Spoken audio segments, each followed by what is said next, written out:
Welcome back to another tech video. In this video I'm going to show you that how you can remove a limit on Instagram. Well, limit how often you can do certain things on Instagram. First of all, we have to do that. You have to go to the settings just like that. You have to go to settings just like that, and you have to make sure that you have Wi-Fi connection. Also make sure that your VPN is not connected.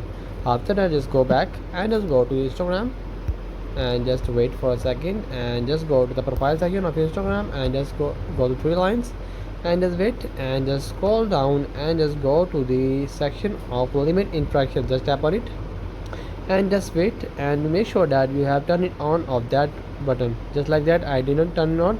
You don't have to turn it on. If you have turned it on, just turn it off. After that, if your problem is not gonna fix, then you have to move back and just scroll down and just go to the help section just like that and just go to the report a problem and just go report a problem and just go to include and continue. Just tap on it and you just text it the problem you are facing on your phone, so your problem may be gonna solve. So that's the video. Make sure you like our video and subscribe our channel for more tech related videos.